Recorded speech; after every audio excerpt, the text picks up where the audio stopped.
are the cars going to be able to take off from the start line? It's very Lando Norris of him to say that. I am so cautious. Our car's going to be left behind, potentially. Hello and welcome back to another F1 video. I'm very excited for this video because I'm going to be chatting through everything that you need to know before the 2026 F1 season starts. So basically everything new that's coming in this season, and I really wanted to get my head around this because there's lots of high level talk about the regulations and all that kind of stuff, and I really wanted to understand for myself. And I thought, now that I understand, why not make a video for you guys so that maybe I can help you understand without having to do all that convoluted research that I had to do. So this is just my understanding of the regulations and all that stuff and all the things that I think are important and would be beneficial to know before the 2026 F1 season starts on the weekend of the 6th of March in Australia. It's going to be pretty beginner friendly vibes, which is my style because I still feel like a beginner with all this stuff. But if you want a full breakdown of everything you need to know about F1 as a proper beginner, like if you still need the basics, I just recorded and put up a video about that and I'll link it. So if you want to watch that first, that might be helpful if you need like a bit of an extra refresher or help on F1 in general. But that's not what this video is about. This video is about 2026, which is going to be a big, crazy, very interesting season. I'm not sure what to make of it yet, so it will be really good to sit down and record this and then watch it back after the season has started and see if kind of what I'm thinking is correct and all that kind of stuff. So anyway, without further ado, I am going to jump straight into it. So first, we're going to start with drivers and teams and the changes in that respect for 2026 compared to 2025. Most notably, this season, we have a new team on the grid. We have Cadillac joining the Constructors' Championship. So that means we have 11 teams now, not 10, which also means that we have 2 more drivers on the grid. So 22 drivers competing for the Drivers' Championship compared to 20, and 11 teams competing for the Constructors' Championship compared to 10. The drivers that are joining the grid with Cadillac is Valtteri Bottas, who you might know as Lewis Hamilton's long-standing teammate at Mercedes a couple years ago. He didn't race last year, but he's back this year, and we love Valtteri. He's kind of like an adopted Australian. I think his girlfriend, partner, I assume wife. She is an Australian cyclist, I believe. So he spends a lot of time in Australia and he has a mullet and he wears like budgie smugglers, and it's just funny because he's really adopted Australian culture and we have adopted him. We love Valtteri in Australia, and I think it's so fun that his personality has come out so much since leaving Mercedes. I'm very excited to see him back on the grid because he's an excellent driver. And then alongside Valtteri is Sergio Perez, which you may know as Max's old teammate from Red Bull. Sergio got a lot of hate because when he joined Red Bull as Max's teammate, the Red Bull seat is like notoriously like, I'll go into this later, but he got like a lot of hate for not being that good and not being able to keep up with Max, and then he kind of got fired, and then no one else has really been able to do well in that seat anyway. So I don't really like Sergio, but it will be interesting to see him come back and see how they go. I think that they'll do good because they're both like veterans of the sport, if you know what I mean. So really the only impact of having this extra team and these extra drivers, other than having 2 extra cars racing around, is that in qualifying in both Q1 and Q2, 6 drivers will be eliminated in each of those sessions, not 5. We'll still have a top 10 shootout for Q3, but yeah, 6 drivers eliminated in both qualifying sessions to get to Q3. Secondly, Sauber has now turned into Audi. So it's like the same team, but it has been like rebranded, and Audi has come in because they bought a minority share in the Sauber group, which is like they own the racing team. So same team, same drivers, but now known as Audi. And Isack Hadjar has been promoted to Red Bull. So Isack was a rookie last season and he raced for Racing Bulls. And last year,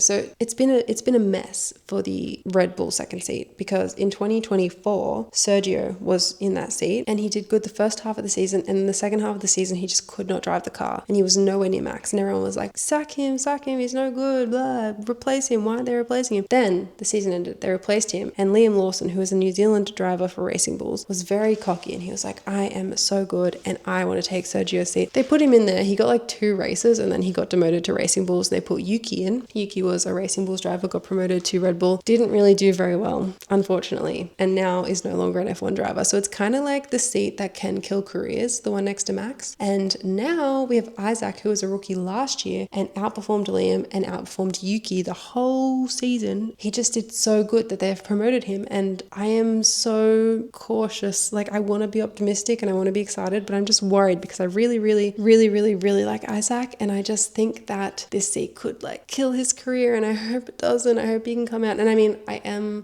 hopeful because they have whole new cars this season, so it could be a completely different ball game. But essentially, like, the car is typically been designed for Max, and it's very touchy and hard to drive for other drivers, and they prioritize Max and the setup he lacks, and that can be really challenging. But I really hope that Isack does well. So he has now gone to Red Bull, so it's Max and Isack, and this means that there was an empty seat in Racing Bulls, which is where Isack got promoted from. So now we have a new rookie for this season, Arvid Lindblad. He is British and he is 18 years old, and I don't know anything else about him, but it'll be interesting to see how he goes and where he sort of slots in compared to Liam. That's pretty much all the driver and team changes of 2026, and now I'm going to go into changes about the tracks and the races this year. So this year we have a new track, the Madrid street circuit, which is replacing Imola, which was one of Italy's 2 tracks, but now Italy will just have Monza. So we have 2 Spanish Grand Prix this year and 1 Italian Grand Prix this year. I also think that the rotational calendar is going to come into effect in 2027. I thought it was coming into effect 2026, but from what I understand, it is the Spa Belgium Grand Prix being rotated with the Spanish Barcelona Grand Prix. So if that's the case, they're both on the calendar this year, which makes me think that it's starting from next year. We will only have Barcelona and not Spa, and then the year after we'll have Spa and not Barcelona. So this is, from my understanding, the last year we'll have both of those races. And it's a shame because Spa is a really good race, and I know a lot of people are going to be really upset, including myself, that that is not going to be on the calendar every year when there's some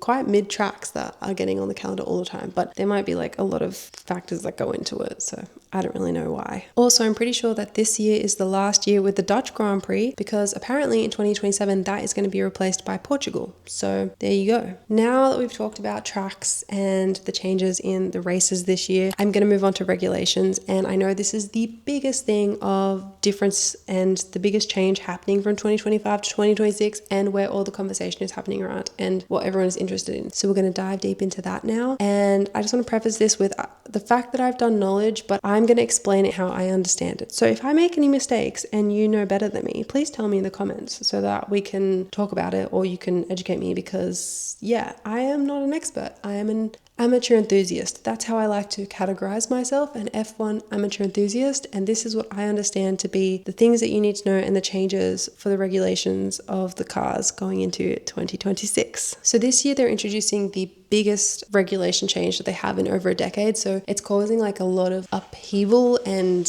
controversy and turmoil between the teams and the fans and everything. It's pretty crazy. And I think that potentially they brought in the regulations and the teams weren't ready for it. So some, like the cars, it's all shambles. But as a preface, to give you some context, F1 has said that they will be net zero, or try to be net zero like carbon emissions, by 2030. So that's not very long away. We're in 2026 right now. So they're trying to be net zero by 2030. And I think that this heavily underpins the regulation changes for this year, particularly the introduction of the new advanced sustainable fuels. I read somewhere that these fuels are like from renewable sources or something. On the F1 website, they say that it's an e-fuel made from cutting edge sources like carbon capture, taking CO2 directly from the air or industrial emissions, municipal waste, and non-food biomass, or a mix of the above. So like, it seems very like Back to the Future powering their new car. What are you doing, Doc? I need fuel. Get in the car.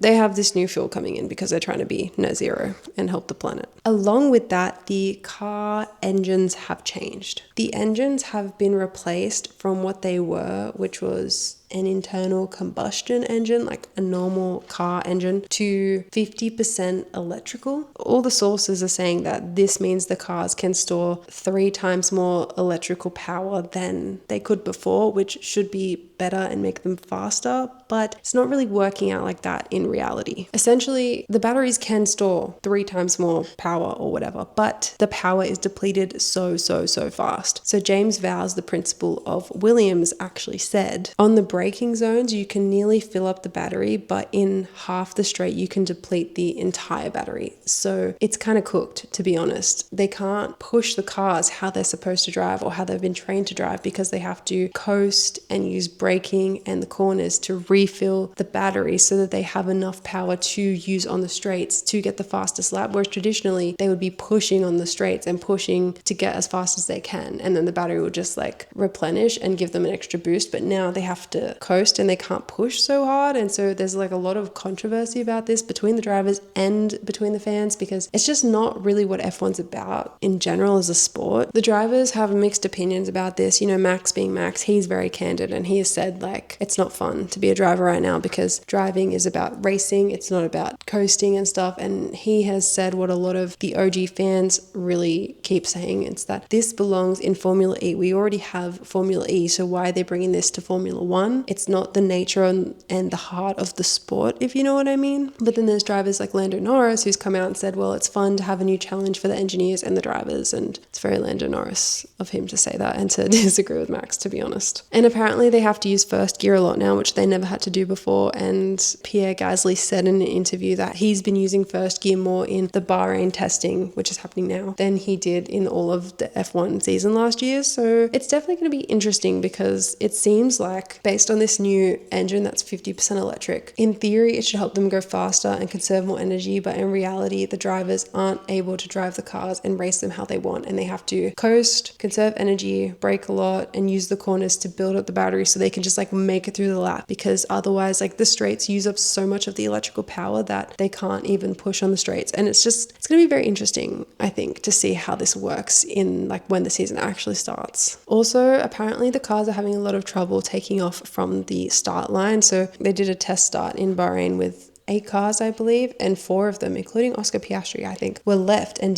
couldn't take off because, from my very basic understanding, turbos need air to spool up so that you can have a good launch at takeoff, but they actually removed the motor generator unit heat, MGUH, to simplify the power units and reduce costs to attract new manufacturers like Audi, which has joined Sauber. So they've removed the aspect of the engine that helps the turbo spool up. And now to get that turbo spool, the drivers have to like sit and rev their engines for like something crazy, like 15 to 20 seconds to get enough air in there to spool it up so that they can take off. And this is going to cause like a lot of issues, and it is causing a lot of issues because like after you do the formation lap and you go back around and you sit in your positions right on the track, the drivers at the front are going to have to be revving, but the cars that get back at the very end, the last ones to get their positions in the formation lap, are worried they're not going to have enough time to spool up their engines, and then they're going to be left, the lights are going to go out and there's going to be cars left on the grid not taking off yet because they haven't been able to get like their turbo spooled up. So it is definitely going to be interesting, and I think it will be very, very important. Like I'm definitely going to watch the Australian race because I think seeing how the start of Australia and that race goes will be very interesting because it's too late to change, right? Like I think that all the teams realized that this was a problem too late, and then they said, hey, can we change this? And they said we can only change it and bring it back if it's a unanimous vote. But when they first introduced the idea that they were going to remove this part of the engine, Fred Vasseur, who is team principal at Ferrari, he realized this was going to be a problem, and he was like, hey, you can't remove this thing because we're not going to be able to take off from the line when the lights go out. And everyone ignored him, was like, no. So then Ferrari designed their engine to kind of counteract this. And so when they wanted to vote, all the other teams wanted to vote to bring it back, Ferrari was like, nope. And they needed a unanimous vote. So now they're stuck with these engines that can't spool up, and Ferrari has an advantage, which I mean, power to them. So I think also Haas and Cadillac. Yes. So now Ferrari, Haas and Cadillac, I believe, because they're both running Ferrari engines, have a bit of an advantage. And it's going to be very interesting to see how that works. Like that is something to watch out for when this season starts, particularly for the Australia race. Are the cars going to be able to take off from the start line? We don't know. our car's going to be left behind potentially. So very, very troubling. And the drivers are now trying to like learn how to drive these new cars. And it is causing shambles, to be honest. Also, the cars are lighter, shorter, and narrower this year. So apparently that's supposed to help with like, I don't know, making them faster and easier to drive, and particularly in the narrow street circuits. I think that it's not going to help that much, to be honest, at least not from the point of a spectator, because I can't imagine how much smaller they could make the cars to then make them be able to overtake on these street circuits, which are so narrow. I would love if it made them able to overtake better on the street circuits, and maybe I'm wrong, but it just doesn't seem like that's going to make a big difference. Maybe for the drivers it'll make a huge difference, it'll be easier for them to drive, but like I don't think it's going to save the bottom of the street circuits. The last big change from 2025 to 2026 that I think is notable is the removal of DRS. So DRS is not a thing anymore. That was introduced in 2011, so it's been around for a long time. Now it's gone. DRS is drag reduction system, which basically was when in certain parts of the track, if a car was within 1 second of the car in front, the car behind could open the flap of their rear wing and reduce the downforce or something. But it basically made that car faster and it could help them overtake. So it's like an overtake advantage to make the sport more interesting. But that has been removed, and now there's two different modes for the cars, and they have a mode for corners and a mode for straights where the front wing and the rear wing change throughout the track as they're driving to like make it more drivable and faster, but all the cars get it, so it's not an advantage. So now what they have is manual override mode,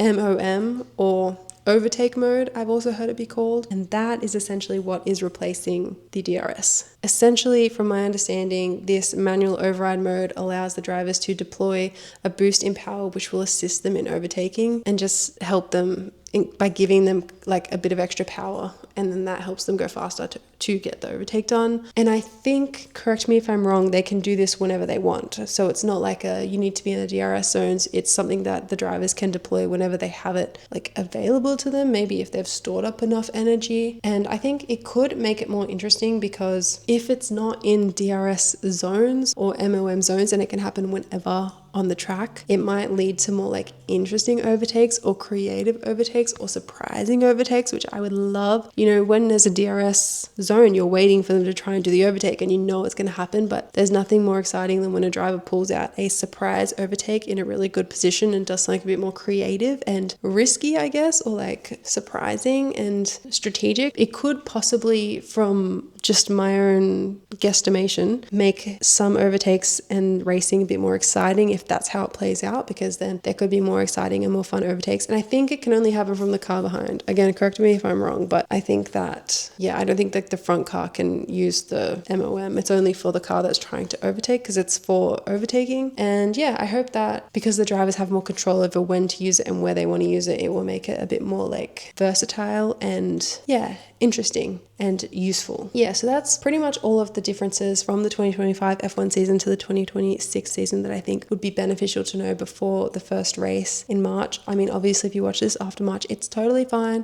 But yeah, I just thought that it would be helpful to make this video for myself and for anyone that's watching to get like a bit of a basic understanding of what's changing, because there's so much talk on regulations this year. It's like doing my head in. So I needed to sit down and like kind of get my head around it at a very basic understanding so that like I sort of know what's going on. So I will link some of the sources in the description that I used to do this research. And so if you wanted to like read more or learn more about it, you can read those. Mostly it's like F1 articles or like other motorsport articles. But yeah, there's definitely more you can learn about the engines and the power units. But I think it's going to be very interesting and a very controversial season. And I think it could be a big mess. It could be a huge mess, because I don't know, like they're in Bahrain, right? Like Melbourne, the Australian Grand Prix is in a couple weeks, and they're currently in Bahrain, and half the cars on the grid can't take off from the grid. So what, are we going to have a race in Australia where like half the cars go and half of them are stuck on the grid? Potentially. Also, I am so intrigued to see how these new cars that can't push on the straights and need to conserve all their power to just get through the lap, how are they going to do qualifying? Are our qualifying times going to be way down this year? I don't know. Very interested to see how it all plays out. But if you watched to the end of this video, thank you. I really appreciate you being here. If you've subscribed subscribed. Extra thank you. Oh my God. I'm so happy that you are all here, and please talk to me in the comments about your thoughts. If you think I got anything wrong, if there's anything I missed, or if there's anything you don't understand, and we can chat about it in the comments. And I hope that this video helped provide a little bit of clarity to you about the new 2026 F1 season before it starts, so that you can go in there and feel confident yapping about it with a base level of knowledge. And yeah, I am very excited for Melbourne, as I'm sure you are as well, and I can't wait to chat after that race. I guess I will see you in the next one.